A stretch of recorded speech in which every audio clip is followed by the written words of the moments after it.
Le livre du ciel, tome 14, 6 novembre 1922. La divine volonté cristallise l'âme. La découverte graduelle du palais de la divine volonté. Alors que j'étais dans mon état habituel, mon toujours aimable Jésus se manifesta en tenant plusieurs petits agneaux sur lui.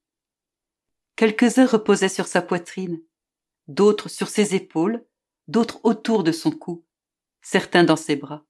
À droite et à gauche, certains montraient leur petite tête en dehors de son cœur. Cependant, les pieds de tous les agneaux reposaient sur le cœur de Jésus, et il les nourrissait de son souffle. Ils avaient tous la bouche ouverte vers la bouche de mon doux Jésus pour recevoir leur nourriture.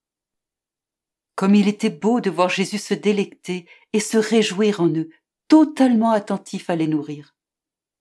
Ces agneaux ressemblaient à des enfants nouvellement nés de son très saint cœur.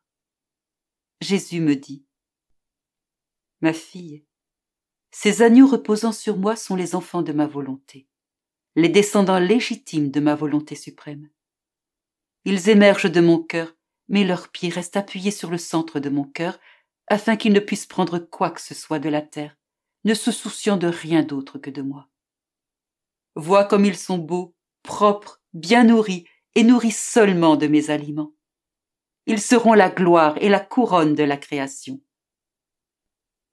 Plus tard, il ajouta : « Ma volonté cristallise l'âme. De même que le cristal reflète tout ce qui est placé devant lui, ainsi les âmes cristallisées par ma volonté reflètent tout ce que ma volonté accomplit. Ma suprême volonté se trouve partout, au ciel et sur la terre. Les âmes en lesquelles ma volonté réside et qui la possèdent comme si elle était la leur, absorbent mes actes et les reflètent. Quand j'agis, je me place devant elles pour les voir répéter mes actions, et réciproquement ma volonté reproduit tout ce que ces âmes font, dans la mesure où il n'y a pas de chose créée ni d'endroit où ces âmes ne se trouvent, chez les créatures, dans la mer, dans le soleil, dans les étoiles et même au ciel. Ma volonté reçoit ainsi, d'une façon divine, la réciprocité pour mes actes parmi les créatures. Voilà pourquoi je désire tellement que la vie dans ma volonté soit connue. Je veux multiplier ces miroirs de ma volonté afin qu'ils répètent mes actes. Ainsi je ne serai plus seule. J'aurai des créatures pour m'accompagner. Dans les profondeurs de ma volonté, ces créatures seront en étroite union avec moi. Elles seront presque inséparables de moi, comme au moment de la création, avant qu'elle n'ait pris une orientation contraire à ma volonté. Comme je serais heureux. » En entendant cela, je lui dis : « Mon amour et ma vie, je ne peux encore me convaincre. Comment est-il possible qu'il n'y ait pas eu de saint qui ait vécu dans ta volonté de la manière que tu décris ? » Jésus répondit : « Ah, ma fille, tu ne veux pas encore accepter que l'on ne puisse recevoir de lumière, de grâce et de vérité que dans la mesure où l'on connaît et comprend. Il est vrai qu'il y a eu des saints qui ont toujours fait ma volonté, mais ils ont puisé dans ma volonté seulement dans la mesure où ils l'ont comprise. Ils savaient que faire ma volonté était le plus grand des actes, celui qui me rendait le plus grand honneur et qui leur apportait la sanctification. Il est aussi vrai qu'il n'y a pas de sainteté en dehors de ma volonté, et qu'aucun bien, ni aucune sainteté, grande ou petite, ne peut exister en dehors de ma volonté. Ma volonté n'a jamais changé, mais je peux révéler différemment ses effets, sa valeur et la variété de ses couleurs. Jusqu'ici, elle ne s'était tout simplement pas manifestée elle-même. S'il n'en était pas ainsi, pourquoi est-ce que je ferais connaître ces choses seulement maintenant ? Ma volonté s'est comportée comme un grand seigneur qui présente l'un de ses palais les plus vastes et les plus somptueux. À un premier groupe de personnes, il indique la voie pour se rendre au palais. À un second groupe, il montre le portail pour y entrer. À un troisième groupe, il montre l'escalier qui mène aux chambres. À un quatrième groupe, il montre quelques chambres.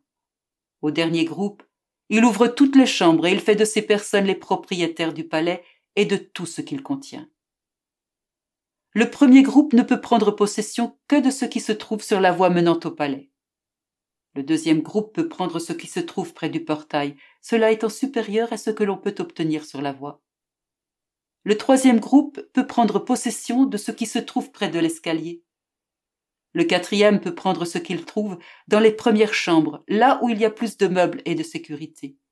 Mais le dernier groupe seulement peut prendre possession du palais au complet et de tout ce qu'il contient. Ma volonté s'est conduite de façon analogue. D'abord, elle a indiqué la voie, ensuite le portail, ensuite l'escalier et quelques chambres. Finalement, elle permet aux créatures d'entrer dans son immensité.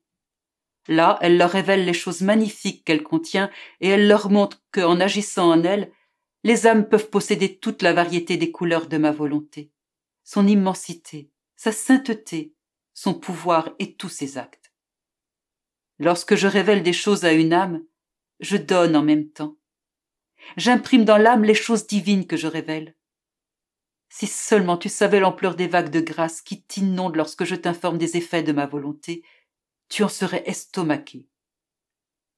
Comme le ferait un peintre sur une toile, je peins sur ton âme les vives couleurs de ma volonté, ses effets et les immenses valeurs que je suis en train de te révéler.